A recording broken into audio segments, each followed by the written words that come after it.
Boa noite. Boa noite. Na Itália, uma jornada de espiritualidade. Ancorados na esperança, peregrinos com os jovens. É o tema do encontro salesiano realizado em Turim. Decisão da Previdência Social. Aposentados não terão pagamento bloqueado por falta de prova de vida. Média nacional do aluguel é quase o triplo da inflação de 2024. Aumento nas vendas de cimento gera bons resultados ao setor de construção. No segundo trimestre de 2024, houve crescimento de 3,5%. Chuvas em Minas Gerais. Sexta-feira de limpeza após temporal que atingiu a capital mineira. Em novo mandato, Nicolás Maduro quer ampliar os poderes na Venezuela. Exposição no Museu de Arte Sacra de São Paulo traz objetos raros da liturgia. Encontros para a formação reafirmam o compromisso do Instituto Canção Nova com excelência no ensino. O Canção Nova Notícias começou.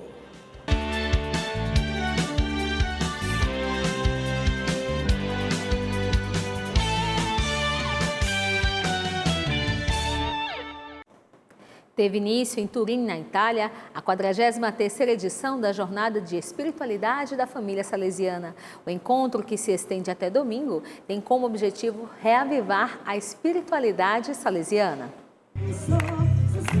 A edição de número 43 dos Dias de Espiritualidade da Família Salesiana tem como sede a cidade de Turim, ao norte da Itália. A família salesiana ha un'abitudine. Padre Juan Luiz é o delegado-geral do Reitor Mor nestes tempos. Ele diz que a família salesiana herdou de Dom Bosco o hábito. A cada ano, o Reitor Mor envia um documento a toda a família que sublinha um elemento da espiritualidade salesiana. De acordo com ele, para este ano, a direção é esta: ancorados na esperança, peregrinos com os jovens, que une o encontro à inspiração do Jubileu de 2025. A esperança não decepciona, e a celebração dos 150 anos da primeira expedição missionária de Dom Bosco. Creio que este tema da esperança é a força do nosso viver, é a energia da nossa existência, aquela que nos faz peregrinos, isto é, capazes de caminhar, mas com uma direção. E é o que nos faz acreditar no outro, porque a esperança é como uma marca do encontro com Deus, de um modo pessoal e coletivo. Coletividade, fraternidade, trocas de experiência. Os participantes farão uma peregrinação da Basílica de Valdoco ao Duomo de Turim para percorrer os espaços de esperança da cidade. E nesses dias a família salesiana escutará os desejos dos jovens e as suas situações que vivem. A Canção Nova, como membro da família salesiana, participa do evento. Para mim é um desafio, mas também uma grande oportunidade, uma grande alegria. Porque não é somente tocar nas nossas raízes salesianas, fazer memória do nosso fundador, mas também estar em comunhão com a família salesiana e com toda a igreja, em que o tema é sempre voltado para a esperança. Aprofundar no tema da esperança também nos traz direcionamentos para viver esse ano de 2025. Esta experiência para mim é um regressar às origens do carisma salesiano. Isto porquê? Porque este lugar é bastante significativo, sem dúvida alguma. Estamos em Valdoco, onde tudo começou há 150 anos atrás, e o espírito que se vive nesta comunidade de família salesiana é realmente o espírito de Dom Bosco. O tema deste ano busca reavivar o ardor missionário, a exemplo de Dom Bosco. Prendendo piede del ardore missionario dei nostri... De acordo com o padre Juan Luiz, hoje é possível reviver este ardor missionário com os jovens ao responder seus questionamentos, conhecer seus sonhos e realidades, porque caminhamos com eles do mesmo modo que Dom Bosco. Cammino con loro dello stesso modo che Dom Bosco aveva fatto cammino con i giovani. Jovens comunicadores do Brasil estarão presentes em um encontro no Vaticano no final de janeiro. O evento faz parte do Jubileu das Comunicações e reunirá representantes de diversas nações ao redor do mundo. Em janeiro acontecerá o primeiro dos 36 grandes eventos programados para o ano jubilar em Roma, o Jubileu do Mundo das Comunicações. Dentro dele haverá um encontro voltado para jovens profissionais de comunicação do mundo todo, que durante 3 dias poderão partilhar experiências na área de atuação. Os jovens enviados para representar o Brasil terão a missão e a responsabilidade de aplicar e dividir o conhecimento adquirido em Roma com a juventude e a comunidade local, garantindo a unidade com a Igreja no mundo. A Conferência Nacional dos Bispos do Brasil indicou 2 representantes brasileiros para o Vaticano. A assessora da Comissão para a Comunicação da CNBB explica que os jovens participarão de momentos de partilha com comunicadores da Igreja de outros países.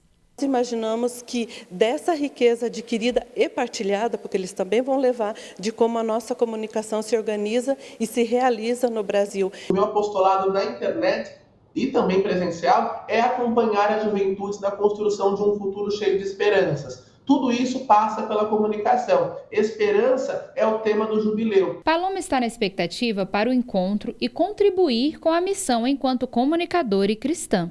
Eu espero que o Brasil esteja bem representado e que a gente possa levar também a alegria do brasileiro, aquele brasileiro que, apesar de de um cenário instável, ele também está certo da providência divina.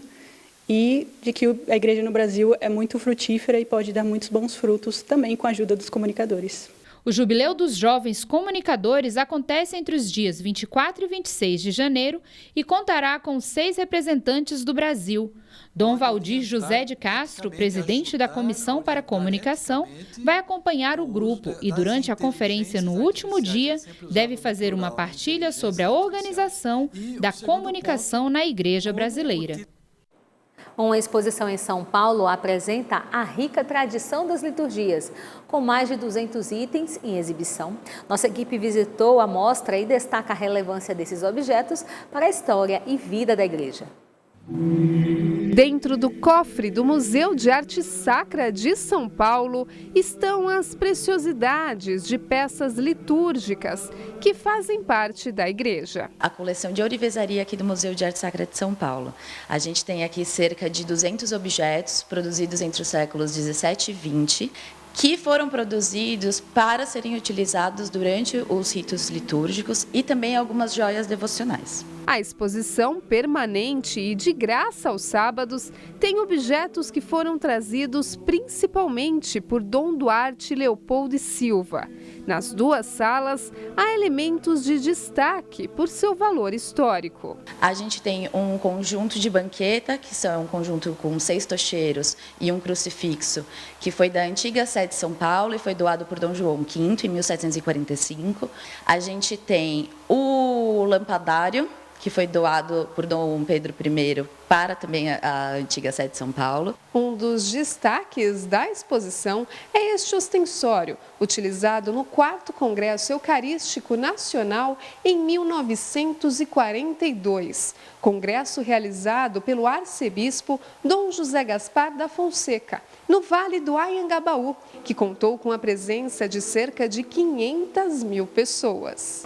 Segundo o mestre das celebrações litúrgicas da Arquidiocese de São Paulo, Padre Elmo, o valor desses objetos mostra o quanto são importantes para a igreja. A liturgia, ela leva consigo a celebração do mistério de Cristo que nos salva.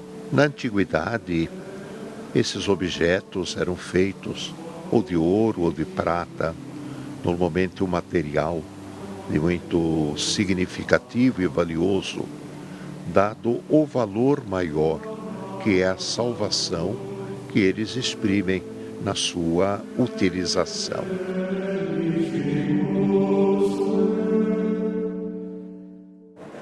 Agora mudamos de assunto para falar do Ministério da Previdência Social, que publicou hoje portaria que suspende por 6 meses os bloqueios de pagamentos de aposentados e pensionistas que não tiveram uma prova de vida realizada. Vamos então a Brasília com a Aline Campelo, que traz esta e outras informações. Boa noite, Aline.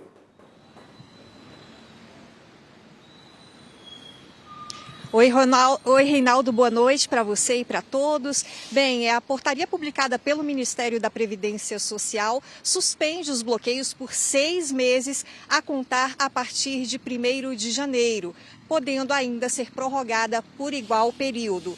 O INSS, que é responsável pelos pagamentos, informou que dos mais de 36 milhões de pessoas elegíveis à prova de vida em 2024, aproximadamente 34 milhões tiveram seus dados atualizados por meio de cruzamento de informações até 23 de dezembro. O INSS reforçou que desde 2023 a responsabilidade de comprovar que os beneficiários seguem vivos é do órgão e não mais dos aposentados e pensionistas, como era antigamente.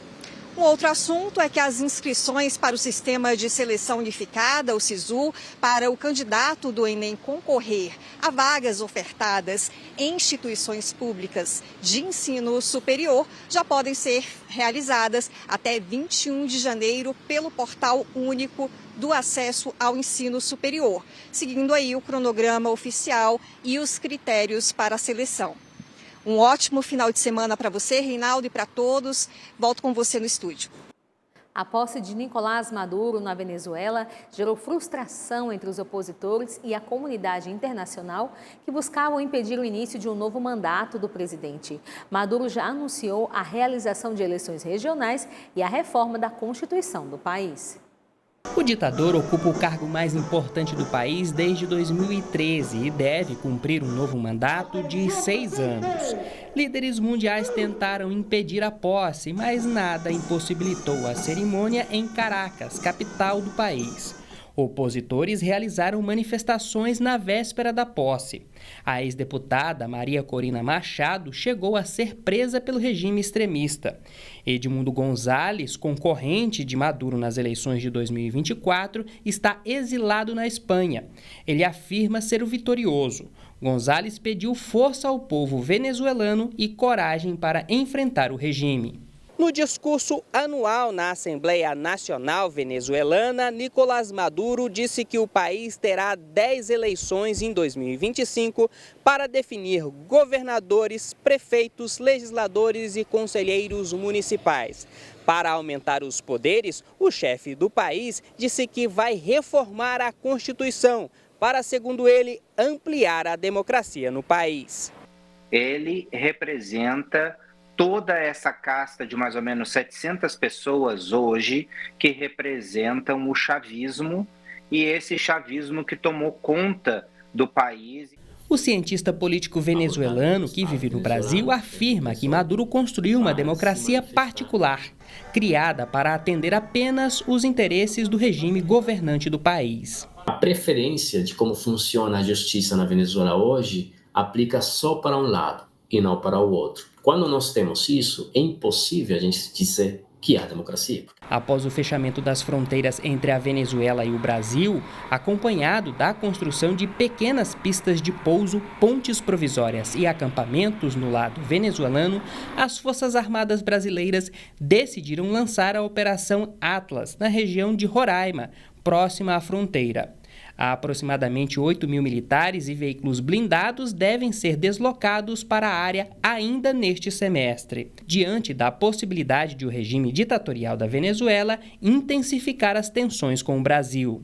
O Brasil está guardando uma posição em cima do muro, digamos assim, até nas palavras do Celso Amorim, uma posição em banho-maria, para verificar qual vai ser a postura do próprio Maduro nos próximos meses. Nos últimos 10 anos, quase 8 milhões de venezuelanos deixaram o país. Em 2024, o Brasil acolheu cerca de 560 mil desses migrantes, que buscam escapar dos graves problemas sociais enfrentados na Venezuela. Eu vim para o Brasil buscando uma melhor qualidade de vida para os meus filhos, porque já não comíamos 3 vezes ao dia, somente 2 vezes. Então viemos para viver melhor porque temos uma família muito grande. Durante toda a semana, o Canção Nova Notícias destacou os impactos das chuvas em Minas Gerais. Nesta sexta-feira, subiu para 82 o número de municípios mineiros que decretaram situação de emergência devido ao volume intenso da chuva no estado. 3.800 pessoas estão fora de casa. Nesta quinta-feira, um forte temporal atingiu Belo Horizonte, deixando marcas por toda a capital. A sexta-feira foi dedicada a ações de limpeza em diversas regiões da cidade. Logo nas primeiras horas do dia, seu Sebastião e a esposa Rosiméria começaram a limpeza da oficina da família. O local foi invadido pelas águas do rio Arrudas depois que um temporal atingiu a capital mineira. Minha irmã me ligou e falou: vem que a loja está enchendo de água. Quando eu cheguei, já não deu tempo de tirar mais nada. João Vitor não estava na serralheria quando tudo aconteceu. Das câmeras de segurança, viu a loja ser tomada pela água. Hoje foi dia de limpar e contabilizar o prejuízo. Os 2 carros estavam aqui dentro, tiveram que ser guinchados. O maquinário, por exemplo, aquele compressor que está ali, R$6 mil, ficou coberto de água. Só não tivemos prejuízo porque o maquinário mais caro está lá para cima e o resto é mais alto do que 1 metro. Essa é uma região de Belo Horizonte com histórico de alagamentos por causa do rio Arrudas. De acordo com os moradores, há cerca de 3 anos isso não acontecia. Ontem, no entanto, o rio transbordou e em menos de 10 minutos chegou a 2 metros de altura aqui na avenida. Imagens feitas por moradores mostram a rapidez com que o rio transbordou e como a avenida ficou tomada pela água.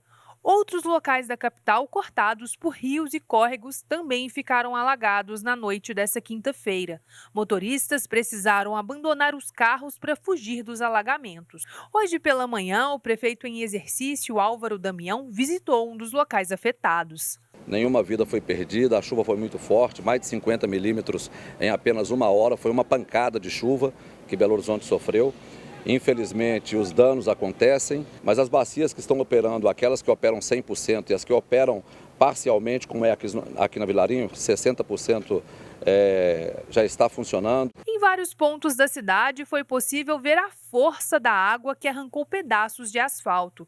Diante das chuvas dos últimos dias e a previsão de novas precipitações, a Defesa Civil faz um alerta. É importante que as pessoas não tentem atravessar áreas que estejam sob riscos de alagamento. Chama atenção aqui também sobre as questões relacionadas aos riscos geológicos. Nós estamos aqui vindo de um mês de dezembro bastante chuvoso, chuvas acima da média histórica. Entramos nesse janeiro, onde já tivemos registro de chuvas na metade do mês, acima do que seria o esperado historicamente. O solo está muito encharcado e pequenas chuvas podem causar grandes desastres, como nós vimos acontecer na noite de ontem. O fim de semana tem previsão de muita chuva em outros pontos do país devido à junção dos sistemas de alta e baixa pressão que unem calor e umidade.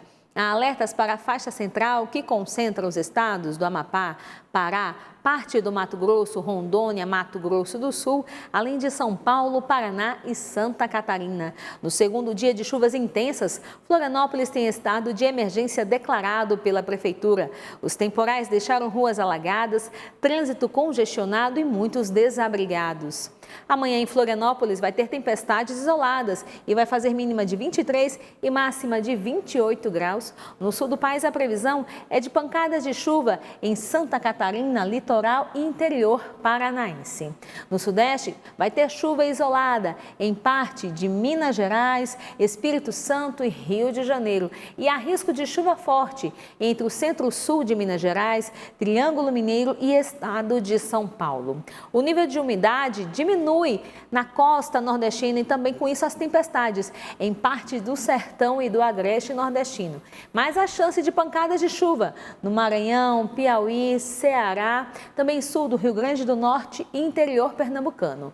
Também vai ter no litoral da Bahia e de Sergipe. No norte do país, chove em praticamente todos os estados. E apesar do tempo fechado, o calor vai aumentar aqui no centro-oeste e também em vários pontos do país nos próximos dias. Vamos às máximas.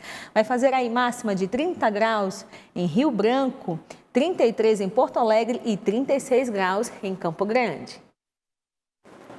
A queda de um helicóptero em Caieiras, na Grande São Paulo, na noite de ontem, resultou na morte de 2 pessoas. O piloto e uma criança de 12 anos sobreviveram e na manhã de hoje foram encaminhados pelo Comando de Aviação da Polícia Militar ao Hospital das Clínicas, onde chegaram conscientes e com estado de saúde estável. As condições climáticas, incluindo o volume de chuva e a baixa visibilidade, dificultaram a atuação dos socorristas durante a noite. As 2 vítimas fatais eram os pais da criança sobrevivente. O voo partiu de São Paulo com destino à Americana, no interior do estado. A canção nova expressa profundo pesar pelo ocorrido e eleva a Deus suas preces e orações pela pronta recuperação dos sobreviventes, pela alma das vítimas e pelo conforto de seus familiares. O valor do aluguel residencial registrou uma alta superior a 13% em 2024, um índice que representa quase o triplo da inflação. Apesar do aumento, os dados mostram uma desaceleração em relação aos anos anteriores. Adriana é diarista e mora de aluguel no extremo sul de São Paulo. É um quarto de cozinha grandão, é um sobradinho, sabe? Tranquilo. Mas só é um pouco pesado, né? Mas a gente tem que se virar do jeito que pode, né? Eu pagava um valor. Quando chegou lá para meio do ano passado, eu já vi um aumento ali de uns 200 a 300 reais no meu aluguel. R$48. Esse é o valor médio do metro quadrado para locações residenciais em todo o país. Um apartamento de 40 metros sairia por quase R$2.000 mensais. Em 2024, o valor do aluguel subiu 13,5%. O resultado é quase 3 vezes o valor da inflação oficial do país, que ficou em 4,83%. Já o IGPM, índice bastante usado em contratos de aluguel, ficou em 6,54%. Os dados fazem parte do FIPZAP, indicador que monitora o mercado imobiliário. A pesquisa é feita em 36 cidades, sendo 22 capitais. Barueri, na Grande São Paulo, tem o pedaço de locação mais caro do país. Pelotas, no Rio Grande do Sul, tem o valor mais em conta. Mas morar de aluguel tem sido bastante puxado em capitais como São Paulo, São Luís, Belém, Maceió, Rio de Janeiro e Manaus, que tiveram valores do metro quadrado para locação bem acima da média nacional. As pessoas melhoram de vida, também querem melhorar a sua condição, morar mais perto, em regiões mais centralizadas, mais valorizadas. Isso acaba aumentando a demanda por imóveis e acaba puxando o preço para cima. Contratos de aluguel são calculados pelo Índice Geral de Preços ao Consumidor, o IGPM, ou pelo IPCA, Índice Nacional de Preços ao Consumidor Amplo, que é a inflação oficial. Ter clareza do índice fixado no contrato é fundamental na hora da locação. A recomendação é buscar, tentar negociar com o dono da propriedade, porque também, se ele deixar a propriedade vaga por 3, 4 meses até que entre um novo inquilino, também não é bom. Foi o que a Natália fez. Conseguiu no mesmo prédio por um valor que eu pagava, sem essa questão de aumento significativo assim durante o aluguel, né? Já a Adriana tem esperança em fugir das locações. Comprar uma casa própria mesmo, porque Deus ajudar a gente a fazer, a gente fazer uma melhora, né? O Sindicato Nacional da Indústria do Cimento celebrou em nota técnica o aumento nas vendas deste material essencial para a construção civil. A projeção para 2025 é ainda mais otimista, com a expectativa de crescimento impulsionado por diversos projetos de habitação, saneamento e logística previstos para o primeiro semestre do ano. Em um depósito, o cimento tem a mesma relevância do pão para uma padaria. Item fundamental para o consumidor. Ninguém constrói sem cimento, então acho que para o nosso segmento vai ser o produto que menos vai sofrer impacto de queda e tudo mais, porque realmente é um produto necessário e essencial para alguém construir qualquer coisa. A saída do material é tão grande que Daislan conta agora com 2 depósitos de construção. O ritmo intenso da empilhadeira para carregar os caminhões de transporte não deixa mentir. Os nossos clientes já estão a todo vapor ali, então graças a Deus também estamos com um número legal e estamos realmente com prospecção bem positiva. As vendas de cimento aumentaram em 2024, ultrapassando as 64 milhões de toneladas. O aumento representa quase 4% no comparativo com 2023. Os bons resultados também foram registrados no setor da construção. No segundo trimestre de 2024, houve crescimento de 3,5%. Nós somos um país em desenvolvimento, então toda vez que a gente vê construção acontecendo, quer dizer que o Brasil está crescendo.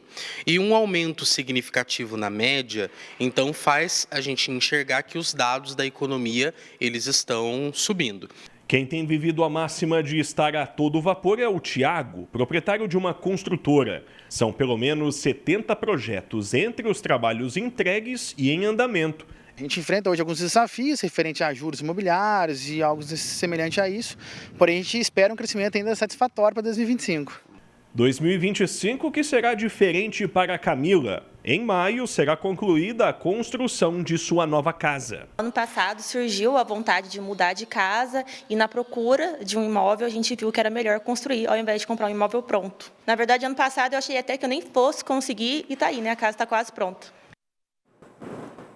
O Departamento Intersindical de Estatísticas e Estudos Socioeconômicos, o DIEESE, divulgou uma nova pesquisa sobre o valor da cesta básica referente ao mês de dezembro. O levantamento foi realizado em 17 capitais brasileiras. A pesquisa feita pelo DIEESE apontou que o valor da cesta básica aumentou nas 17 capitais. Os preços mais elevados estão em São Paulo, seguido de Florianópolis, Porto Alegre e Rio de Janeiro. Já os valores mais baixos estão em Salvador, Recife, João Pessoa e o destaque para a capital sergipana, com a cesta de menor preço. Mesmo assim, os aracajuanos têm um comprometimento de renda para a alimentação em mais de 40%. A gente considera esse salário mínimo líquido, que é aquele em que a gente desconta 7,5% da Previdência Social e compara com o custo médio da cesta básica, aqui em Aracaju, no mês de dezembro, o trabalhador ele ainda comprometeu 42,42% de seu rendimento para adquirir os produtos da cesta básica. Levando em consideração o valor do salário mínimo, os consumidores permanecem insatisfeitos. A gente trabalha muito para ganhar um salário de 1.508, onde não dá para suprir uma casa. Aí vem aluguel, vem o salário de família, que vem a pensão, tá entendendo? Vem água, vem luz. A gente olhando direitinho, ela fica muito balanceada entre o barato e o caro. O salário mínimo nunca foi o suficiente para o cidadão viver dignamente, então uns governos são melhores, outros menos piores. E é assim, a gente vai vivendo e fazendo malabarismo com o salário. Sobre o salário mínimo, o DIEESE também faz uma estimativa de quanto o brasileiro deveria ganhar para viver bem, levando em consideração o valor da cesta mais cara do país e uma família de 4 pessoas. Além de considerar o da alimentação, nós temos de moradia, saúde, educação, lazer, previdência, higiene, vestuário, transporte.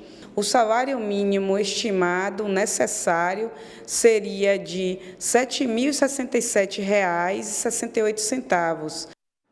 Na primeira Igreja das Américas, dedicada a Santo Antão, os fiéis celebraram o Dia do Santo Eremita. A data foi marcada por uma programação que reuniu momentos de devoção, tradição e comunidade. Confira na reportagem os detalhes dessa celebração na Igreja de Santo Antão, em Pernambuco. O santo, considerado pai do monaquismo cristão, encontrou no coração dos pernambucanos uma verdadeira devoção. Os fiéis da cidade de Vitória de Santo Antão, a menos de 50 quilômetros de Recife, se alegram em viverem no único município do país cujo padroeiro é Santo Antão. Na Igreja Matriz, os peregrinos participaram da programação festiva nesta sexta-feira. Foram 13 dias de festa que culminaram na celebração solene das 10 da manhã, celebrada por Dom Antônio Fernando Saborido, arcebispo emérito da Arquidiocese de Olinda e Recife. Devoto desde criança, Jean compartilha sua experiência de fé. A devoção a Santo Antão ela nos acompanha diariamente. Então, sempre que chego na matriz, a olhar para a imagem de Santo Antão, nós somos convidados à oração. O santo, que viveu no 3º século, inspira vocações. Nós temos aqui na nossa cidade muitos padres que saíram desta cidade, temos também muitos religiosos e religiosas, e hoje nós temos na nossa cidade 11 seminaristas que estão no seminário arquidiocesano. De eremita a santo padroeiro, Santo Antão representa um marco na história da igreja. A população vitoriense abraça com muito carinho Santo Antão. Ele deu origem a todas as outras paróquias. Nós temos hoje mais 6 paróquias e todas saíram da paróquia de Santo Antão. Logo, a população tem um carinho imenso, uma devoção grande a Santo Antão.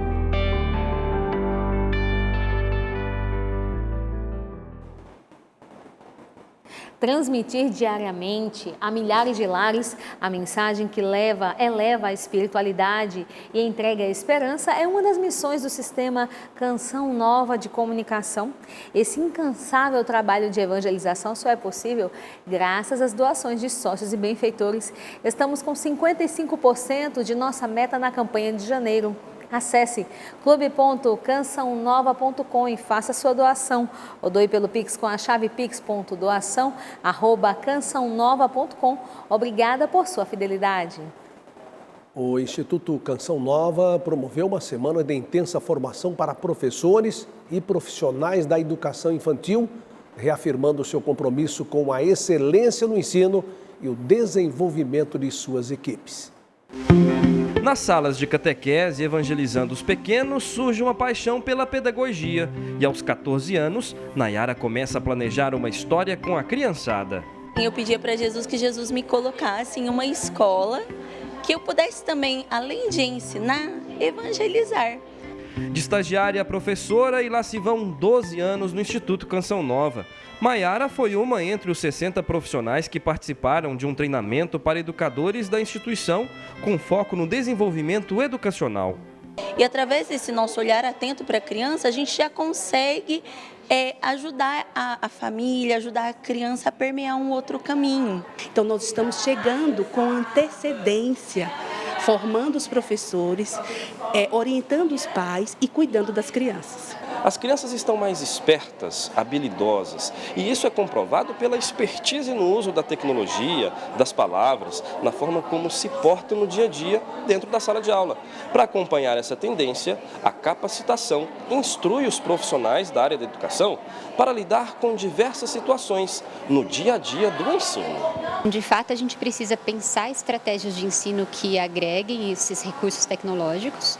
A gente usa muito isso na intervenção com crianças com transtornos de desenvolvimento, recursos de comunicação alternativa, por exemplo. Mas a gente também tem que pensar em proteger as nossas crianças dessa hiperexposição tecnológica, porque isso pode ser bastante danoso para a aprendizagem como um todo. Foram 5 dias de capacitação, mesa redonda e atividades entre os professores. Equipes aptas para intervir e direcionar crianças atípicas e tornar a educação infantil humanizada. É uma forma da gente prevenir muitos problemas e evitar que muitos adultos e adolescentes se percam depois em função dessas dificuldades. Este é o sonho do Padre Jonas e a gente precisa colocar esse sonho em prática. Como é bom ver este grande sonho do Padre Jonas realizado e deixado como um grande legado para tantas crianças e adolescentes. O Canção Nova Notícias fica por aqui. Reveja as reportagens no portal noticias.cançãonova.com. A gente se vê na segunda. Boa noite e ótimo fim de semana. Boa noite e aproveite o fim de semana com alegria, responsabilidade, esperança e fé. Paz para você.